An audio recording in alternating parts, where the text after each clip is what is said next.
and I am working as an assistant professor in Shrimati Urmila Devi Ayurvedic College of Medical Sciences, Hoshiarpur. First of all, I welcome you all on the fourth day of the webinar series Ayush Vibodhini. I would like to thank our chairman, Sir Engineer Amarjit Singh Walia, and respected principal, Ma'am Dr. Minakshi Nath, and Vice Principal, Dr. Mridu Sharma, for such a great initiative in the overall development of our college and encouraging our teaching faculty and students to take part in such a great event. It's a moment of pride to be a part of this huge event organized by our dedicated and hardworking team. A special thanks from my side to our response person, Dr. Deepika Bhandari, Assistant Professor in Department of Agatantra of our college, for their precious efforts and hard work to make all this event happen. Now, I would like to invite Dr. Mridu Sharma to share few words with us. Over to you, ma'am. Thank you very much, ma'am. Good morning, all of you. I, Dr. Mridu Sharma, Vice Principal, Srimati Urmila Devi Ayurvedic College, Hoshiarpur, welcomes you all to the ever-encouraging event conducted by our college, Ayush Vibodhini. With the blessings of Engineer Mokam Singh Walia, I would like to thank our respected Chairman, Sir Engineer Amarjit Singh Walia ji, and our worthy Principal, Dr. Minakshi Nath, and my staff members for conducting this event. I welcome and give my regards to admirable speaker, Dr. Hemant, Assistant Professor, Dravya Guna Department, Ganga Putra Ayurvedic Medical College, Jind. We are blessed to have you, sir. Thank you for giving your valuable time to us. Thank you.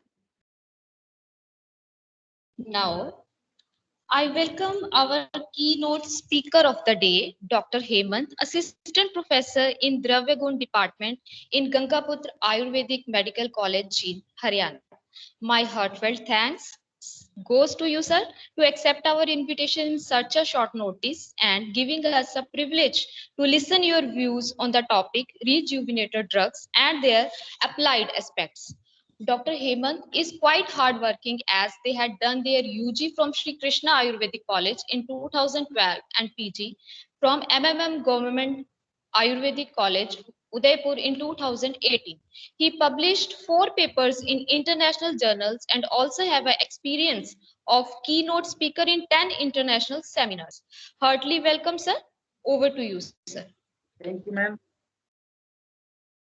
Very thank you to respected chairman, sir, Principal Minakshi ma'am, Mridu ma'am, and Loveleen ma'am.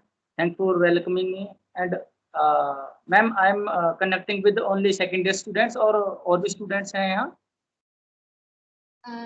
Sir students होंगे second year and सभी होंगे but mainly second year के हैं. Okay okay ठीक है ma'am. तो अभी मेरा टॉपिक है वो applied aspect of rejuvenators with special reference to geriatric elements. जो रसायन जितने भी बता रखे जिनको रेजुनेटर्स कहते हैं उनको जेरेट्रिक एलिमेंट, क्योंकि रसायन कहाँ कार्य करते हैं मोस्टली, ये तो जरा व्याधि नाशनम, जरा अवस्था में. तो मेरा जो भी आज का टॉपिक है रसायन द्रव्य जो कि जरा अवस्था में हम प्रयोग करते हैं, जरा अवस्था जन्य व्याधि में हम देते हैं. तो सबसे पहले आयुर्वेद में जो जरा अवस्था है वो कब बताई गई? सुश्रुत ने 70 ईयर्स में बताई है, जबकि आचार्य चरक ने जो है 60 ईयर्स में बताई है. आगे बात करें रसायन होते क्या है. रसायन की जो परिभाषा सारंग धर्म में होते हैं, रसायनम च तज्ञेयम यत् जरा व्याधि नाशनम यथा अमृता रुदंती च गुग्गुलु च हृत्ति. आचार्य सारंग ने कहा कि रसायन उनको कहा गया कि जो जरा का मीन्स बुढ़ापे का एजिंग को ब्लेड करें, साथ साथ व्याधि का नाश करें, मीन्स कोई भी और डिसीज है उनको सबसाइड करें. ठीक है, जैसे अमृता, रुदंती, गुग्गुलु और हृत्ति. अमृता यहाँ पे पुरुष के लिए कहा गया है. ठीक है. एंड आचार्य चरक ने कहा है लाभोपायोस्ता नाम रसादि नाम रसायनम. रस आदि नाम मीन्स रस आदि जितने भी 7 धातु हैं इनको जो लाभोपायो ही इनमें की जो वृद्धि करे उसको रसायन कहते हैं. ऐसे आचार्य चरक ने चिकित्सा स्थान अध्याय 1 में जो कि रसायन प्रकरण है उसमें बताया है. अब रसायन 3 तरीके के बताए हैं, कामिक, नैमित्तिक और आजस्त्रिक. कामिक कौन से? जो कि मोस्टली हमारी स्ट्रेंथ को, बल की और मेमोरी को इनहेंस करते हैं, जैसे कि गुरुचि हो गया, अश्वगंधा हो गया. एंड नैमित्तिक रसायन are which are given in particular diseases, जो किसी भी पर्टिकुलर डिसीज में दिए जाते हैं, जैसे कि हरिद्रा हो गया, तुवरक हो गया, कुष्ठ में दिए जाते हैं। ठीक है, गुडुचि को हम प्रमेय का नैमित्तिक रसायन कह सकते हैं, या फिर बलातक को हम अर्च का नैमित्तिक रसायन कह सकते हैं। आजस्त्रिक रसायन जो कि हम हैबिचुअल हो गए, डेली लाइफ में लेते हैं, जैसे दुग्ध हो गया, घृत हो गए, विरई, इनका अभ्यास, इनको आजस्त्रिक मीन्स जो हम डेली लाइफ में लेते हुए हैबिचुअल है जिनके। तो आचार्य वाग्भट ने क्या कहा है, क्षीर घृत के अभ्यास को श्रेष्ठ रसायन कहा है। अभी आचार्य साडंकर ने एक आपने पढ़ा होगा कि बल वृद्धि, छवि मेधा, त्वक दृष्टि, शुक्र विक्रम वृद्धि, कर्मेंद्रिय, इनका विद एजिंग लॉस बताया कि 1 से 10 साल तक के ड्यूरिंग जो अपनी बाल्यावस्था है, जो चाइल्डहुडनेस है, वो कम होती जाती है। 11 से 20 के बाद में 20 बढ़ती है वृद्धि, उसके बाद 20 के बाद कम हो जाती है। 21 से 30 तक जो छवि है, ब्यूटीनेस है, वो बढ़ते बढ़ते 30 के बाद कम होती जाती है। 31 से 40 के बाद मेधा, ऐसे ही है हर। तो हम मोस्टली इनके यूजफुल रसायन भी बता रखे हैं कि जैसे बाल्यावस्था में बच्चा और पूर्णवतम, हम मोस्टली कंसंट्रेट करेंगे 40 ईयर के बाद। जैसे त्वक में हरिद्रा बताया है, और 51 से 60 में दृष्टि की अगर कमी होती है तो हम आमल की त्रिफला बताया है। 61 से 70 में शुक्र की अगर कमी होती है तो अश्वगंधा के बाद, और बुद्धि की कमी होने पर शंखपुष्पी मंडूकपर्णी, ये बता रखा है। ठीक है, और कर्मेंद्रिय मीन्स अगर हमारी इंद्रियां ही काम करना कम कर रही हैं, जैसे हैंड, हाथ पैर बिल्कुल कम कर रहे हैं काम करना, जो भी अपने, तो अश्वगंधा और बल्ला, ये दोनों बल्ले हैं, ये स्ट्रेंथ प्रोवाइड करते हैं, इसलिए इनका बताया गया 91 से 100 में। अब रसायन को क्लासिकल टेक्स्ट में कहाँ बताया गया, अपने शास्त्रों में रसायन कहाँ बता रखा है, आचार्य चरक ने चिकित्सा एक रसायन प्रकरण में बता रखा है। जैसे हरित की है, ठीक है, आमल की है, नागबला है, बलातक है, पिपली है, शिलाजितु है, और आचार रसायन मीन्स हमारा बिहेवियर, उसको भी हमें क्या कंट्रोल करना चाहिए, अपने अंदर क्या हमें पालन करना चाहिए, वो एक आचार रसायन बताया। आचार्य सुश्रुत ने बला रसायन, बला, मंडूकपर्णी, ब्राह्मी, बचा, शतावरी, ये सारे रसायन बताए हैं। विडंग रसायन भी बताया उन्होंने। एंड साडंकर ने रसायन 4 बताए, अमृता मीन्स गुरुचि, हरितकी, रुदंती और गोगलू। अब मैं अपने जो भी पीपीटी स्लाइड है, सबसे पहले जो रसायन का वर्णन कर रहा हूँ हरितकी, टर्मिनेलिया चैबुला कॉम्ब्रेटेसी फैमिली का। अब जहाँ हरितकी मेरे हिसाब से आयुर्वेद में सबसे इम्पोर्टेंट प्लांट है, गुरुचि और हरितकी को हम एक ही श्रेणी में रख सकते हैं अगर इम्पोर्टेंस की बात देखी जाए तो। एंड इसकी इम्पोर्टेंस इतनी ज्यादा है कि जो अपना द्रव्य गुण का जो बेसिक निघंटू है, भाव प्रकाश निघंटू, उसका नेमिंग भी इस प्लांट की इम्पोर्टेंस के आधार पर उसको हरित्यादि निघंटू भी कहते हैं। और भाव प्रकाश आचार्य, भाव प्रकाश जो भाव मिश्रण, उन्होंने भाव प्रकाश निघंटू में भी द्रव्य इसको हरितकी को सबसे पहले उसका मेंशन किया है। हरितकी के बारे में नेक्स्ट स्लाइड में एक बार, हाँ, हरितकी मनुष्य नाम माते वित्कारणी कदाचित कुप्रति माता नया उद्रस्ता हरितकी। हरितकी के बारे में विभिन्न आचार्यों ने कहा कि हरितकी जो होती है मनुष्यों के लिए माता के समान हितकारी होती है। कदाचित कुप्रति माता, माँ भी कभी कभी क्रोध कर सकती है, नया उद्रस्ता हरितकी, लेकिन उदर में गई हुई हरितकी कभी भी अपना कुपित नहीं होती, मीन्स कभी भी दुष्प्रभाव नहीं दिखाती। ठीक है, हरितकी तो इसके अलावा पथ्य नाम बताया आचार्य ने सूत्र 25 में कि पथ्य द्रव्यों में जो बॉडी के शरीर के लिए हितकर होते हैं उन द्रव्यों में श्रेष्ठ है। आचार्य चरक ने व्यय स्थापन महाकषाय में हरितकी का वर्णन किया है कि जो व्यय की स्थापना करें, आयु की स्थापना करें, आयु की स्थापना करेंगे मीन एजिंग को डिलेट करें, तो वहां भी ये रसायन बताया गया है।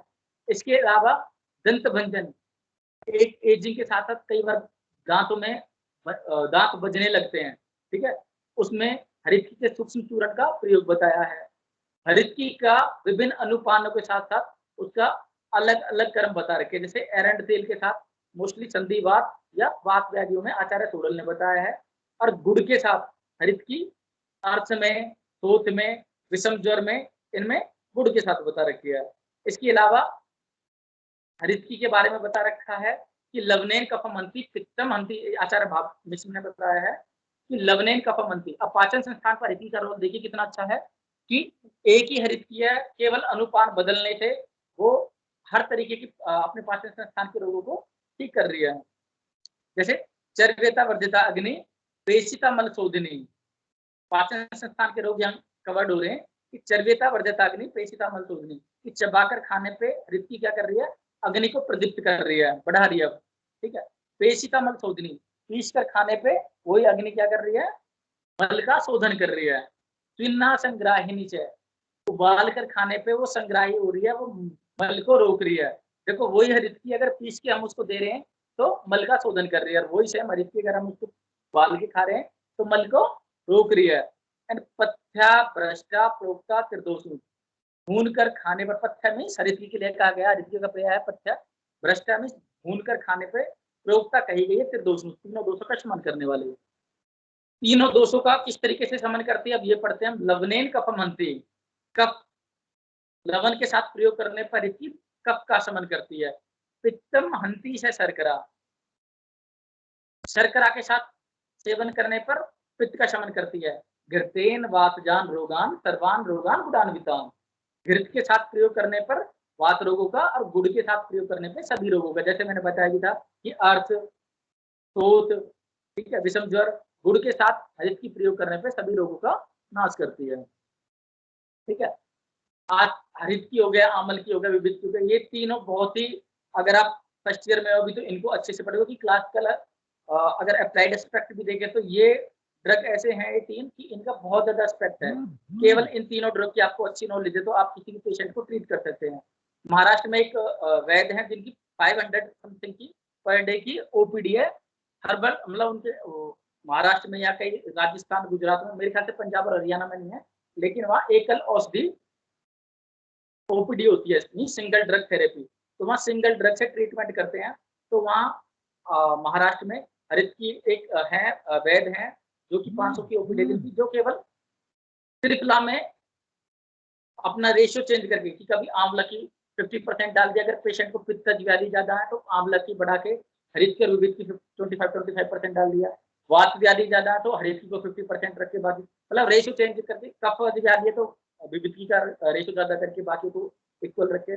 मतलब केवल त्रिफला को ही वो मॉडरेट करते करते, कभी हरित को गुड़ के साथ, कभी हरित को दूध के साथ, कभी हरित को घृत के साथ, केवल कभी ऐसी आमल की को कभी वो गुड़ के साथ, कभी वो केवल अनुपान बदल कर, वो केवल त्रिफला के 3 ड्रग्स से ही 500 पेशेंट को सही करते। केवल हम 3 ड्रग्स की अच्छी से कर लें तो पूरे सिस्टमेटिक जितने भी डिजीज हैं वो कंट्रोल किए जा सकते हैं। ठीक है, आगे भी पर हमें ये होता है कि आगे ड्रग्स को पढ़ने की क्या जरूरत है, क्योंकि नैमित्तिक रसायन, फिर हमें ये होता है कि पर्टिकुलर को डिजीज के लिए कोई दे रखा है तो वहां हमें वही देना है।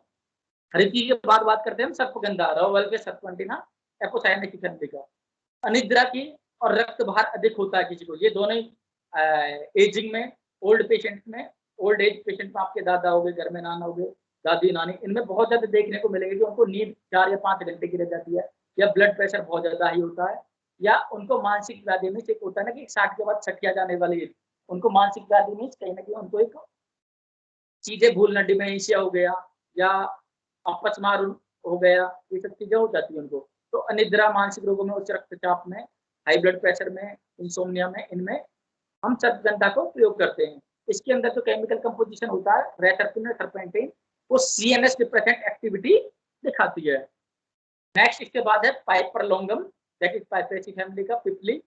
पिपली को अगर हम देखें तो पिपली भी ऐसी एक ड्रग है जो कटुरस होते हुए भी, कटुरस वाले द्रव्य मोस्टली अदृश्य होते हैं, लेकिन ये दृश्य कर्म करती है, ये बाजी कारक है कटुरस होते हुए भी। इसके अलावा पिपली जो है मोस्टली सिप्लोमेगैली में दी जाती है, प्लीहा वृद्धि में। क्यों? क्योंकि इसके अंदर जो पाइपरीन होता है वो एंटी इंफ्लेमेटरी एक्शंस दिखाता है। इसके अलावा पिपली को कासहर द्रव्य कहा गया है। इसके अंदर जो पिपलार्टिन ड्रग होता है, पिपलार्टिन, और उस पिपलार्टिन की वजह से ये ब्रोंकोडायलेटिक एक्शंस दिखाता है। पिपली को तक्र के साथ, ठीक है, तक्र के भी छाछ के साथ देने पर पाइल्स को हटाती है, और दूध के साथ देने पे शोथ को हटाती है। और पिपल्यादि अंजन जो है, पिपली से जो अंजन तैयार होता है, सारंगर ने कहा है वो रतोदिमिस नाइट ब्लाइंडनेस में बताया है। इसके बाद बात करते हैं रुदंती की। इसको कहीं भी अपने भ्रतरे में कहीं भी नहीं बता रखा चरक सुश्रुतवाद भट्ट ने, लेकिन आज पंडित नरहरि ने राज निघंटु में इसका वर्णन किया है कि जो रुदंती है ये कैप्रिस मुनि, ये रक्त पित्त का और प्रमेय का नाश करती है। एंड साधनकर ने इसको कहाँ बताया, रेजुनेटिंग ड्रग्स में, रसायन में। इसके बाद बात करते हैं अश्वगंधा की, बहुत ही इंपॉर्टेंट ड्रग है। अभी कोविड ड्यूरेशन में भी हमने यहाँ जो हमारे यहाँ पेशेंट एडमिट थे कोविड के गंगापुत्र अस्पताल में, तो हम पेशेंट्स को अश्वगंधा का एक्सट्रैक्ट निकाल के हमने पेशेंट्स को दिया है। इसके अलावा अश्वगंधा को हम मानसिक दौर्बल्य में बहुत ज्यादा देते हैं, अनिद्रा में बहुत देते हैं, एंड शुक्र दौर्बल्य में तो बहुत ज्यादा दिया ही जाता है। अश्वगंधा को अगर घृत और मिश्री के साथ दें तो अनिद्रा में, ठीक है, क्योंकि ये कहीं ना कहीं इसमें CNS डिप्रेसेंट एक्टिविटीज इसकी होती है, ठीक है। दुग्ध के साथ अश्वगंधा चूर्ण को दुग्ध के साथ देने पे शुक्र दौर्बल्य में, अश्वगंधा घृत या अश्वगंधा तेल या अश्वगंधा यमकम, यमक किसको कहते हैं जिसमें घृत और तेल दोनों मिले हुए हैं। अश्वगंधा घृत भी, अश्वगंधा से जो फॉर्मुलेटेड ऑयल है वो भी, और अश्वगंधा यमकम मीन घृत और तेल की फॉर्मुलेशन है वो वात व्याधियों में, वात व्याधि क्या मीन संधिवात, आमवात, जितने भी पेन रेडिएटेड जितने भी इलनेस होती है उसमें दिया जाता है। और अश्वगंधा अरिष्ट वो मानसिक दौर्बल्य में, ठीक है। इसके अलावा अश्वगंधा जनरल डिएबिलिटी में देते हैं, ठीक है। एक इसके अंदर जो विदेनॉल और एनाफेरिन होता है वो स्ट्रॉन्ग एफ्रोडेसिक एक्टिविटी में बहुत स्ट्रॉन्ग वृश्चक्रम करते हैं, बाजीकारक होते हैं, विदेनॉल एंड एनाफेरिन। इनको जो अपने मॉडर्न में वियाग्रा जो फेलिन जो कंस्टिट्यूएंट्स है उसकी इक्विवेलेंट एक्टिविटीज की बताई गई विदेनॉल के और एनाफेरिन की।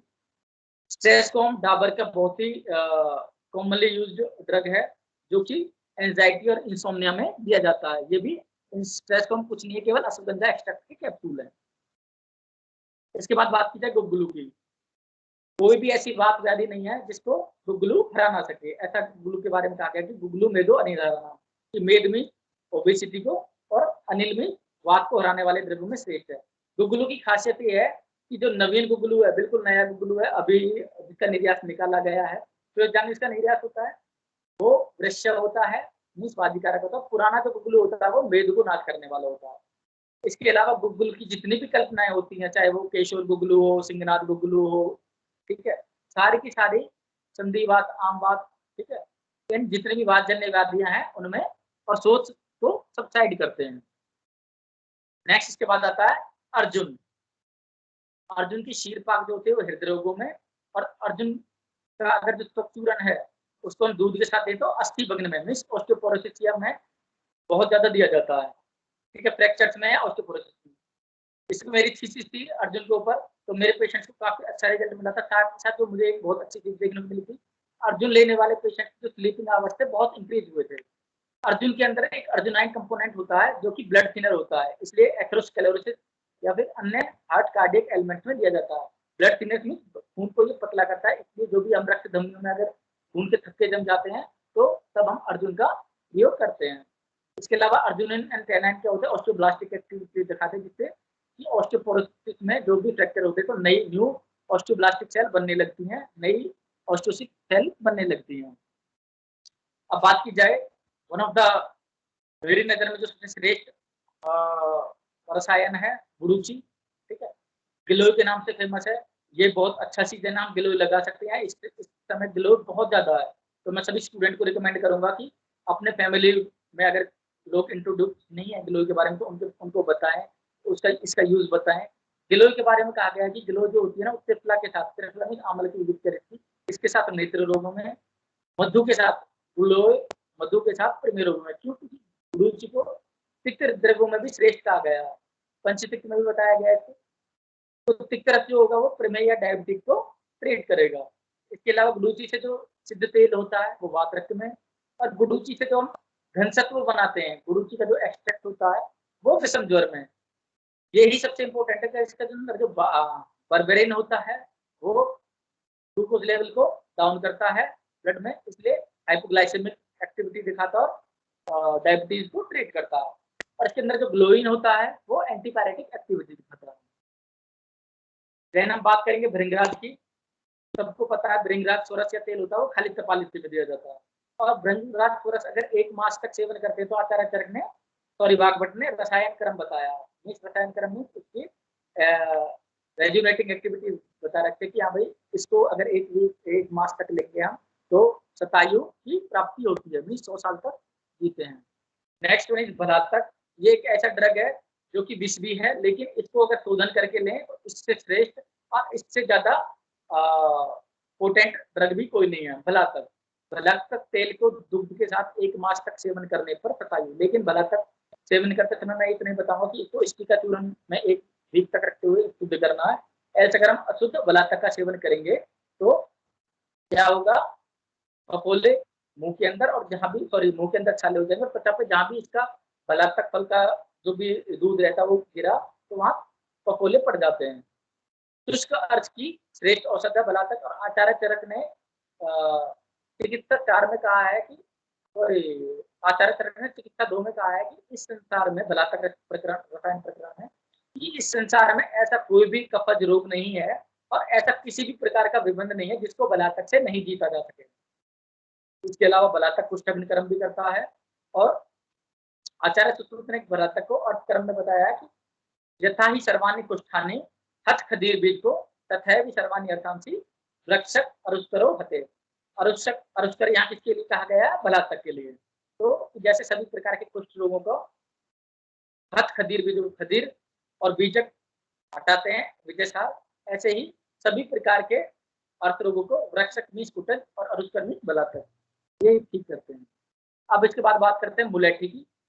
मल्टीपर्पज ड्रग है, बॉडी का शायद ही ऐसा कोई सिस्टम होगा जिसमें मुलेठी वर्क नहीं करती। ठीक है, वर्ण है, कंठ है, वुंड हीलिंग करती है, वमनोपग है, काश है, श्वास हर रोगों में। ठीक है, चरक ने इसको मेद्य रसायन में बता रखा है। ठीक है, मंडूक पर्णी का स्वरत बताया चरक ने, 4 जो मेद्य रसायन बताए हैं।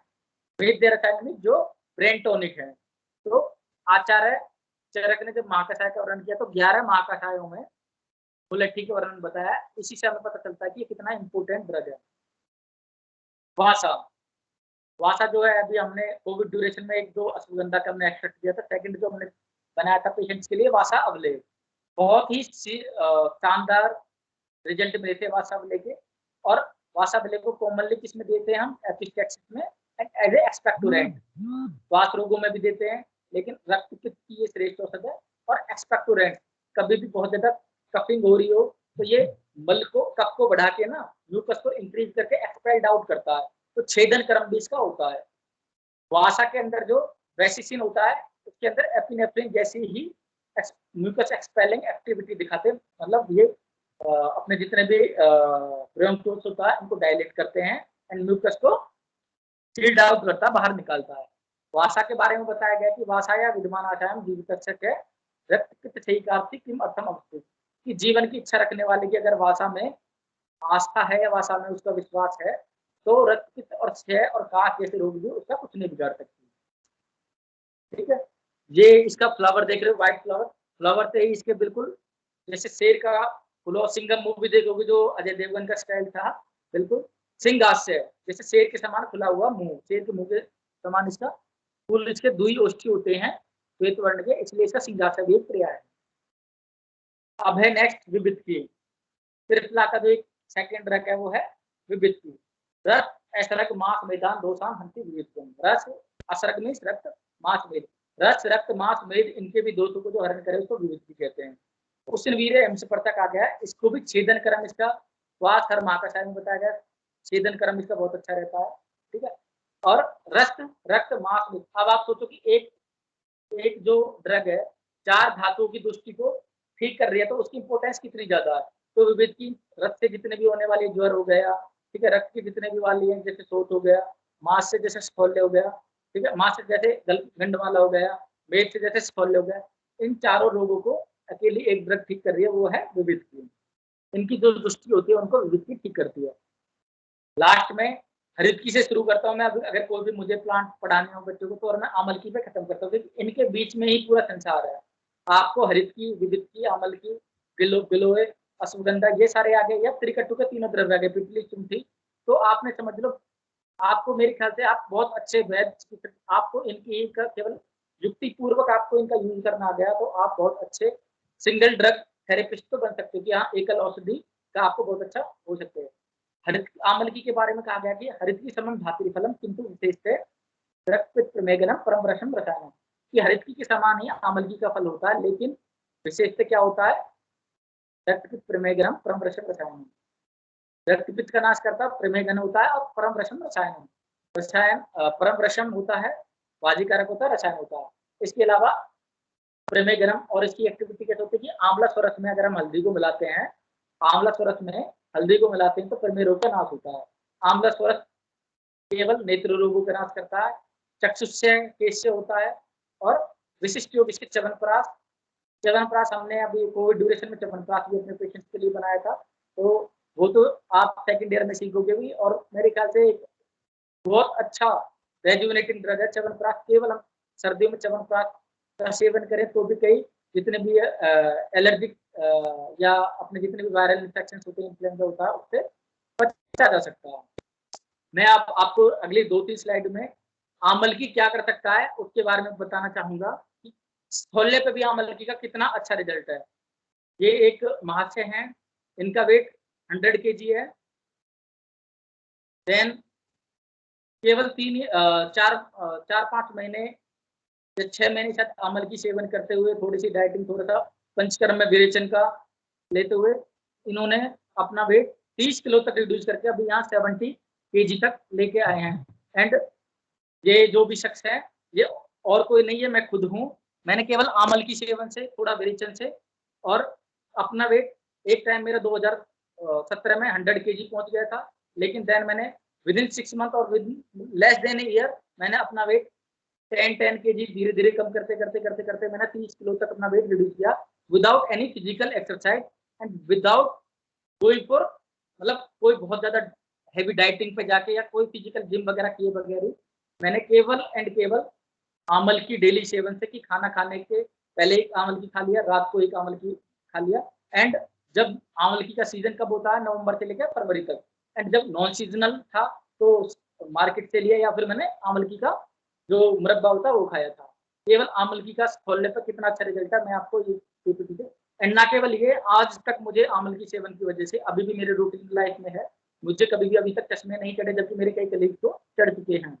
तो बहुत अच्छे रिजल्ट हैं, ये इससे अच्छा होता है अमल की। ठीक है, तो मुझे लगता है कि स्टूडेंट को अपनी लाइफ में इसको इनरोल करना चाहिए। पेरेंट्स, सबको, पेरेंट्स फैमिली को तो बताओ, लेकिन खुद के। अब इसके अलावा बताना है अगला, genetic management through kitchen herb. हमारे किचन में भी कई हर्ब्स होते हैं जिनके थ्रू हम जेनेटिक एलिमेंट कर सकते हैं, ठीक कर सकते हैं। जैसे जीरा है, जीरो को अगर हम उबाल के देते हैं तो अश्मली शूल का नाश करता है। शुंठी बहुत अच्छा है, अगर किसी को भी कॉलिक पेन हो रहा है, एब्डोमिनल पेन हो रहा है, तो शुंठी और चित्रक से अच्छा कोई ड्रग है ही नहीं। गुड़ अदरक, गुड़ के साथ अदरक का जो है, अदरक नहीं सूखा हुआ या शुंठी के लिए बोला गया है, शोध का नाश करता है। रसोन को अगर हम घी में पीस के देते तो वात व्याधि का। हरिद्रा जो है, दूध के साथ किसी भी तरीके की वुंड हीलिंग करती है और पेन किलर होती है। कोई भी हमें एब्रेशन हो जाते हैं, छिल जाता है या चोट लग जाती है, तो हम हरिद्रा को देते हैं दूध के साथ। मेथिका को कटिशूल में या संधिवात में, और तिल केश से दंत रोगों में। ठीक है, इसके अलावा कुछ ये डिसीजेज हैं जो ओल्ड एज में होते हैं, जैसे डिमेंशिया, याददाश्त की कमी, लॉस ऑफ मेमोरी। इनमें यूजफुल कौन कौन से, मुलेठी, अश्वगंधा, वचा, ये सब मेजर रसायन जो बता रखे हैं। अश्वगंधा रिस्ट दे सकते हैं 20 ml, ब्राह्मीवटी 2 टैबलेट, और स्मृति सागरक 1-1 3 बार। इंसोम्निया डिप्रेशन में जटामासी, अर्जुन सर्पगंधा होता है। इंसोम्निया मीन्स अनिद्रा, डिप्रेशन मीन्स तनाव। ठीक है, क्योंकि बात दोष डोमिनेट हो जाता है ओल्ड एज में। एंड आज के टाइम में तो ये इंसोमिया एंड डिप्रेशन स्टूडेंट में बहुत देखने को मिलता है, तो आप ये जटामासी, अर्जुन या सर्पगंधा का प्रयोग कर सकते हो। अर्जुन तक चूर्ण को अगर दूध में घी डाल के अर्जुन तक चूर्ण लेते हैं साथ में, तो बहुत अच्छा रिजल्ट है। इसके अलावा ब्राह्मीवटी और अश्वगंधा का स्ट्रेस फॉर्म, ये बहुत अच्छे हैं। इसके अलावा पादाभ्यंग, अपने पैरों पे अगर हम तेल की मालिश करते हैं, सिरोधारा करते हैं, तो भी पेशेंट्स को बहुत अच्छा इंसोम्निया, निद्रा में या डिप्रेशन में रिलीफ मिलता है। कार्डियोवास्कुलर डिसीज में जैसे आपको बताया था अर्जुन, क्योंकि इसके अंदर अर्जुनाइन ब्लड थिनर होता है।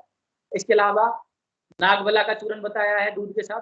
और जितने भी सौर फ्रूट होते हैं, अम्ल द्रव्य होते हैं, वो सारे हृदय होते हैं। आचार्य चरक में हृदय माँ कथा में जितने भी 10 द्रव्य बताए, अम्ल रस प्रधान बताए। आरटीआई में रेस्पिरेटरी ट्रैक्ट एलिमेंट में 2 ही होती है, काश और श्वास। काश हर माँ कसाई बता रखा है, श्वास हर माँ कसाई बता रखा है। जितने भी उष्ण वीर्य वाली ड्रग होती हैं वो इन दोनों कंडीशनों को ठीक करती हैं। श्वास में मोस्टली पुष्कर मूल, विभितक, अगस्त्य, तुलसी का दिया जाता है। और काश में कंटकारी, वासा, तितली और कर्कट तरंगी। इसके अलावा श्वास रोगों में अगस्त्य, रिक्ति, ठीक है। और काश रोगों में त्रिकटु पाउडर को, जो त्रिकट होता है, शुंठी, मरीच, पीपली, इसको केवल हम हनी के साथ दे दें, शहद के साथ दे दें, तो बहुत ही अच्छा रिजल्ट है काश रोगों में। ठीक है, इसके अलावा सीतोपलादी बता रखा है। मैम थोड़ा प्लीज स्लाइड इंक्रीज करते जाइएगा। डिमेंशिया के बाद ये आरटीआई के बाद नेक्स्ट इंसोम्निया से नेक्स्ट मस्कुलोस्केलेटल डिसऑर्डर, इंसोम्निया से भी नेक्स्ट है मैम आगे, आरटीआई से आगे कार्डियोवास्कुलर हो गया मैम,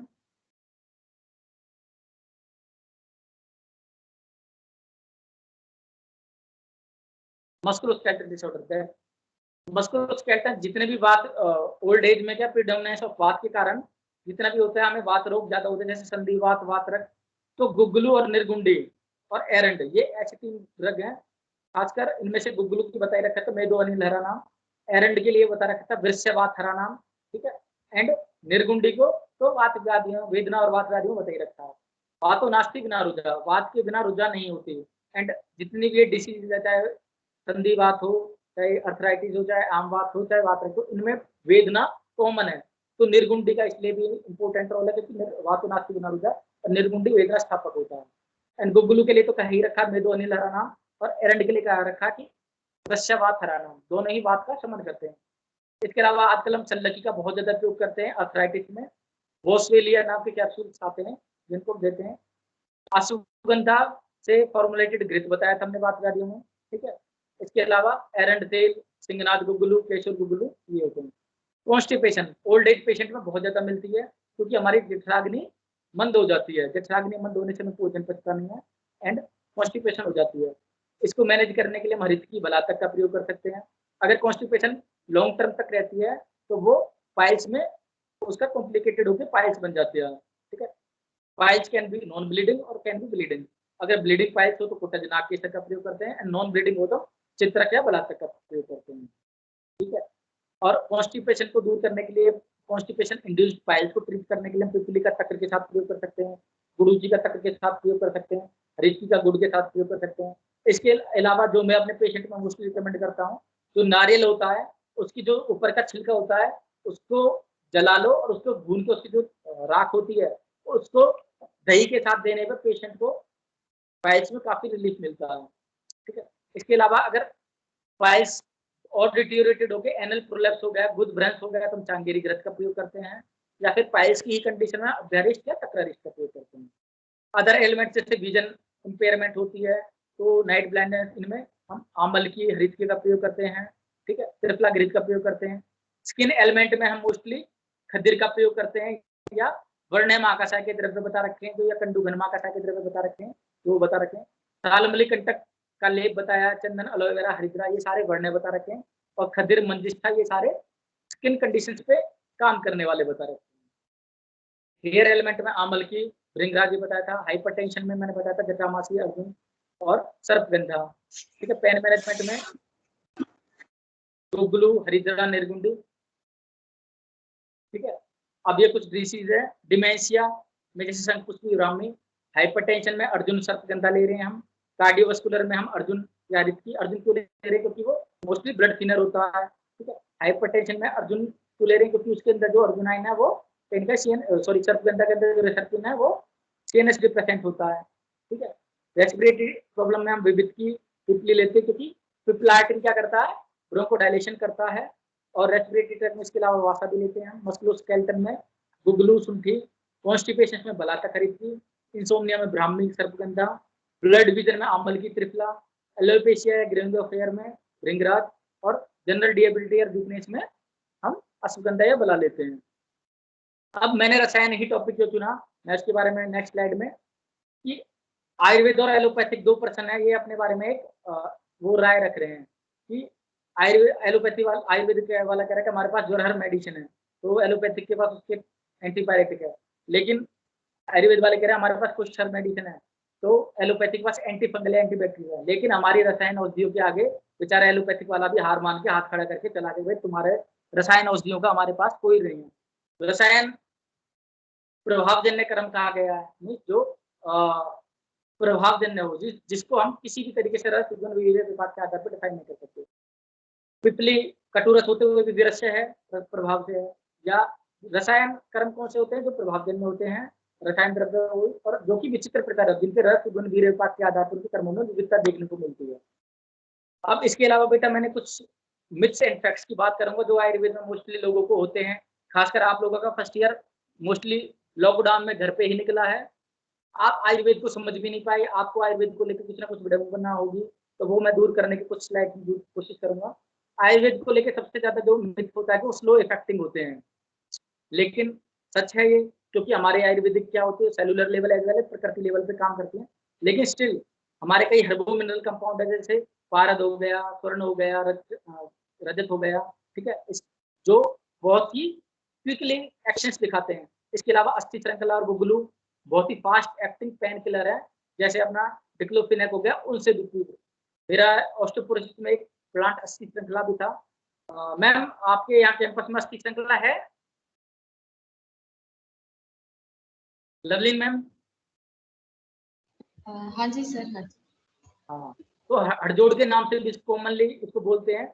मेरा एक पेशेंट था, वो काफी एजुकेटेड पेशेंट थी, वो गायत्री देवी, तो उनको ऑस्टियोपोरिक पेशेंट, उनको पेन बहुत ज्यादा होता था, लेकिन आयुर्वेद में विश्वास था, तो उन्होंने अस्थि श्रृंखला ली। ठीक है, अस्थि श्रृंखला मैंने अपना जो भी पेशेंट को रिकमेंड की थी। मेरी मेडिसिन में ये था कि मैंने खुद ही उसको कल्टीवेट किया था, खुद ही उसको फॉर्मुलेटेड किया था, एंड खुद ही उसका एक्सट्रैक्ट फॉर्म में निकाला था। तो मतलब खुद ही मैंने उसको उगाया था, खुद ही मैंने उसको कलेक्ट किया था और उसको खुद ही बनाया था, मैंने मार्केट फॉर्मुलेशन नहीं दी थी। तो विद इन 2 या 3 डे मेरी जो पेशेंट थी उनका फोन आया, वो इंग्लिश की बेस्ट ट्यूटर थी उदयपुर की, मैं उदयपुर से थी, तो उनका फोन आया कि sir are you using steroids on me. मैंने कहा नो। उन्होंने कहा सर मैं आपके ऊपर केस करूंगी अगर आप मेरे ऊपर स्टीरॉइड यूज कर रहे हो। मैंने कहा नहीं मैम ऐसा कुछ नहीं है, बात क्या हुई? तो उन्होंने कहा कि सर मैं इतने टाइम से 10 साल से आयुर्वेदिक मेडिसिन यूज कर रही हूँ, लेकिन मैंने इतने क्विक रिलीविंग पे मेडिसिन नहीं देखी। विद इन 2 डेज मेरा पेन गायब है, मेरी जॉइंट्स की जो स्वेलिंग है वो रिड्यूस हो चुकी है, मुझे पूरा डाउट आप मेरे पर स्टीरॉइड यूज कर रहे हो। मैंने कहा मैम आप आइए कॉलेज में। मैंने उनको कॉलेज में बुलाया, मैंने उनको मेडिसिन भी दी अपनी कि मैम आप इसकी जांच करवा लीजिए, आप जहाँ भी कि इसमें कोई भी स्टीरॉइड है तो, एंड सेकेंडली आप इसकी फार्माकोग्नोस्टिक स्टडी करवाइए। सेकेंडली मैंने उनको फिर दिखाया अपना पूरा कि हाँ हमने ऐसी मेडिसिन बनाई थी, या मेरे बाद के जो जूनियर है वो इस तरीके से खुद बनाते हैं, खुद करते हैं, तो उनका आयुर्वेद में विश्वास बढ़ा। ठीक है, एंड ऐसी चीजें हैं कि भाई ये भी फैक्ट है कि अगर हम आयुर्वेद की मेडिसिन खुद कल्टीवेट करेंगे, खुद हम उनको फॉर्मुलेटेड करेंगे, तो उनका रिजल्ट मार्केट फॉर्मुलेशन से कम 4 गुना बेटर होता है। ऐसे ही अश्वगंधा जो और केवाच होते हैं वो बहुत अच्छे एफ्रोडिसिक होते हैं। ठीक है, वासा और पिपली के जो है ब्रोंकोडायलेटिक एक्टिविटी होती है वो एलोपैथिक मेडिसिन जैसे कोरेक्स हो गया, उनसे भी जल्दी कफ रिलीविंग होती है वासा और पिपली। ठीक है, आयुर्वेदिक के बारे में अगली विडंबना है कि ये जस्ट क्या चूरन पुड़िया है, नहीं ऐसा नहीं है। आज के टाइम में कैप्सूलर फॉर्म में, टैबलेट फॉर्म में, सेचे फॉर्म में मिल रही है। जैसे हड़जोड़ का एक्सट्रैक्ट सेचे फॉर्म में मिल रहा है, ब्राह्मी के टैबलेट फॉर्म में, ट्रेस्टोम कैप्सूल फॉर्म में। ठीक है, आजकल सारी फार्मास्यूटिकल कंपनी उसको मॉडर्नाइजेशन कर रही हैं। किसी ने सोचा था कि नीम के भी कैप्सूल मिल सकते हैं, नीम के कैप्सूल मिलते हैं, ट्रेस्टोम अश्वगंधा है इसमें, इंसोम्निया का अच्छा ब्राह्मी के टैबलेट मिल रही हैं। इसके अलावा एक जो विडंबना की आयुर्वेदिक मेडिसिन का कोई साइड इफेक्ट नहीं होता, बेटा ये गलत बात है, ऐसा नहीं है। आयुर्वेदिक मेडिसिन की भी अगर हम युक्तिपूर्वक सेवन ना करें तो उनके बहुत साइड इफेक्ट हो सकते हैं, खासकर पारद बलातक वचनाभ जैसे ड्रग्स के। आयुर्वेद में आचार्य चरक ने भी कहा है कि यथा विषम यथा शास्त्रम, सूत्र 1 में, कि यथा विषम यथा शास्त्रम यथा अग्नि संगीयता तथा औषधम अविज्ञातम विज्ञातम अमृतम। कि अविज्ञात औषध जिसकी हमें पहचान नहीं है, जिसके बारे में रसगुन वीरता का पता नहीं है, बिल्कुल डोज का नहीं पता, वो विष शस्त्र शनि के समान है, और विज्ञात औषध जिसके हमें सब चीजें पता है वो अमृत के समान है। आयुर्वेद केवल क्यूर स्मॉलर डिसीज ऐसा नहीं है। आज के टाइम में क्रोनिक डिसीज में भी आयुर्वेद की तरफ देख रहे हैं लोग, डायबिटीज, लिवर एलिमेंट डिसीज में आयुर्वेद का आज के टाइम में बहुत बोला वाला है। कोरोना को देख लो, कोरोना के रुझान उसमें मेरे ख्याल से आयुर्वेद को जितना लोगों ने कोरोना टाइमिंग में अडेप्ट किया है उतना शायद मॉडर्न को नहीं किया। सर्जरी या टेक्नोलॉजिकल इनोवेशन प्रोहिबिटेड है, ऐसा नहीं है। सुश्रुत खुद सेलेक्ट को जो फादर कहे गए वो खुद एक आयुर्वेदिक सर्जन थे। इसके अलावा एक्सरे यूएसजी ये क्या है, बायोमेडिकल इक्विपमेंट है, ये एलोपैथिक की देन नहीं है, इनका यूज हम भी कर सकते हैं। आज भी एनआईए में, जो NIA Jaipur national institute of Ayurveda है, वहाँ पे जो अगर डायग्नोस्टिक अप्रोच हम मॉडर्न एक्सरे यूएसजी से करते हैं, और लाइन ऑफ ट्रीटमेंट आयुर्वेदिक वे में। जामनगर में तो केवल आयुर्वेदिक व्यू से ही हम डायग्नोज करते हैं, आयुर्वेदिक व्यू से ही हम ट्रीटमेंट करते हैं। बीएचयू में हम मॉडर्न ट्रीटमेंट भी करते हैं, और पपरोला में प्योरली ही मॉडर्न किया जाता है। नेक्स्ट है only we are prescribing allopathic medicine, क्या हम ही है जो एलोपैथिक मेडिसिन दे रहे हैं? हाँ, आज के टाइम में मिक्सोपैथी सब जगह चल रही है कि सभी फिजिशियन मिक्सोपैथी दे रहे हैं कि हाँ भाई, लेकिन ऐसा नहीं केवल हम ही एलोपैथिक दे रहे हैं। एलोपैथिक सर्जन भी आयुर्वेदिक मेडिसिन देते हैं, जैसे लीवर 52 है, सिस्टोन है, स्टेस्टोम है, मुगली गुट्टी है, कैस्टर ऑयल है, ल्यूकोनिप है, ट्रेमाडोल है, भृंगराज है, डाबर हनीटस है, कॉपलेट सिरप है।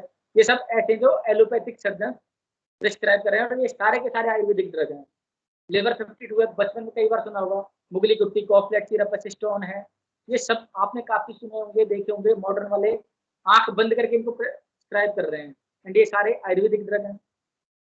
अब आपका बीएमएस के बाद स्कोप क्या कर सकते हो? आप प्रैक्टिस कर सकते हो, पीजी एमडी कर सकते हो, गवर्नमेंट या यूपीएससी एमओ के लिए कर सकते हो, फार्मास्यूटिकल कंपनी में जा सकते हो अगर आप द्रव्य गुण में या रसायन पीजी करते हो, पीसीआरएस में रिसर्च ऑफिसर। तो ऐसा मत समझो कि आपका आयुर्वेद के बाद क्या करोगे आप। एज ए एकेडमिशियन जा सकते हो आप आयुर्वेदिक कॉलेजेस में, एंड फॉरेन कंट्री में भी एज ए आयुर्वेदिक फिजिशियन जा सकते हो। अब हमारा आयुर्वेदिक डोमिनेंट कहाँ कहाँ पे है? क्रोनिक डिसीजेज में जैसे diabetic piles, hypertension, GIT disorder में hyper acidity, obesity, constipation. Obesity का तो मैं खुद से बेटर किसी को एग्जांपल देता ही नहीं हूँ, एंड मेरे पास अभी भी काफी पेशेंट हैं जो ऑनलाइन ऑफलाइन ओबेसिटी की ट्रीटमेंट मांगते हैं। मेंटल वेलबींग में नशा से उदाहरण अच्छा कुछ नहीं, रेजुनेटर, एफोडिसिक और लाइफस्टाइल डिसऑर्डर में हमारी लैगिंग का हम कहाँ पे चढ़ रहे हैं, आयुर्वेद कहाँ पे चढ़ रहा है? सीवर कोलिक पेन, कोई भी एब्डोमिनल पेन या कोई भी कोलिक पेन हो जाए, स्ट्रोक की कंडीशन हो, इमरजेंसी कंडीशन हो, लाइफ थ्रेटनिंग इंजरीज हो, कैंसर, टीबी, क्विक रिलीविंग, कई क्विक रिलीव चाहिए तुरंत ही तो नहीं होता। इम्यूनाइजेशन है, वैक्सीनेशन में आयुर्वेद थोड़ा सा पीछे है।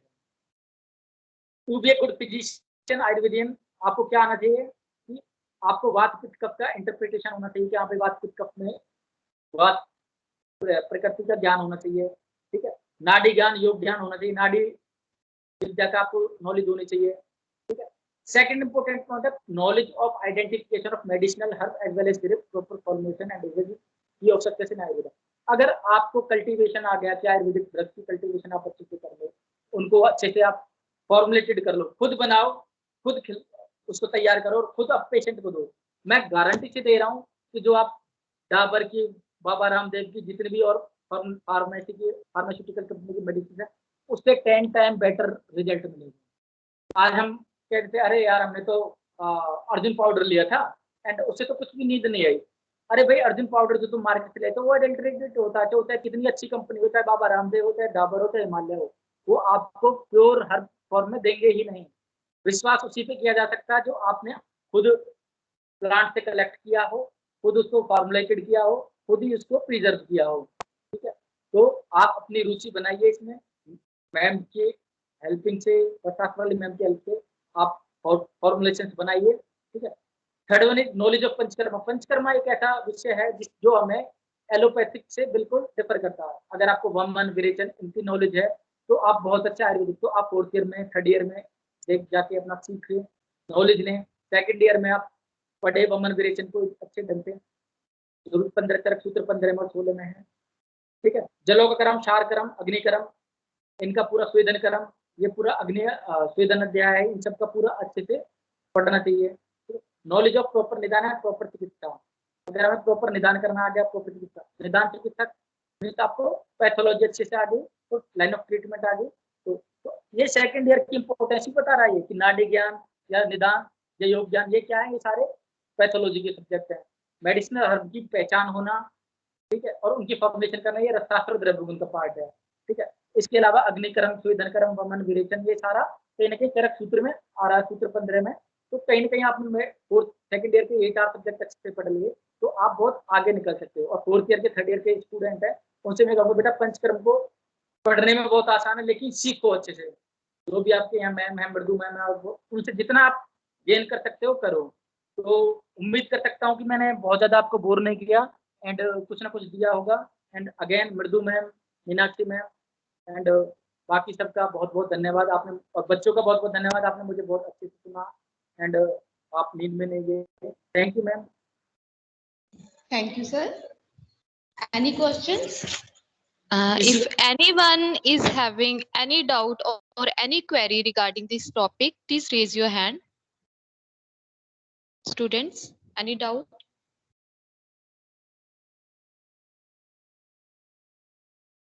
Yes, sir. Hello. हाँ जी ma'am. This is Dr. Suryanarayan Patnaik from Andhra I Pradesh. think 100. Hello, हाँ जी sir. am I audible, sir? हाँ yes sir. Sir, in the identification of plants, we have number of zones in the country: south, north, east, west. Yes sir. We call it is sometimes Bhungaraja not available. Which plant is placed in that Dravya? If Bhringraj is not available, then Amalki is the most recommended. आप अगर if you are looking for in खलिते पालिते तो आमलकी का result उतना अच्छा ही है जितना भृंगराज का है। एंड ये दोनों भी नहीं मिल रहे तो शिकाकाई हो गया। शिकाकाई इजीली अवेलेबल है, ठीक है। या फिर ये रीठा जिसको प्लांट बोल देते हैं, अरिस्टक बोल देते हैं। अरिस्टक मिल जाता है if you are looking in south region, then shikakai is in bulk there. Shikakai मुझे लगता है कि साउथ रीजन में शायद काफी मिलता है। मैं महाराष्ट्र तक गया हूँ, महाराष्ट्र तक शिकाकाई काफी था, आगे का मुझे इतना आइडिया नहीं है, लेकिन शिकाकाई प्लांट है वो उसका अच्छा रिजल्ट है। Okay. Doctor, in Bhumi Amalaki, in the absence of Bhumi Amalaki, which plant is advised? Bhumi Amalaki is mostly recommended in liver diseases. भूमि अम्लकी का जो फंक्शन है वो आमलकी के सिमिलर नहीं है। Bhumi Amalaki mostly recommended in liver ailment.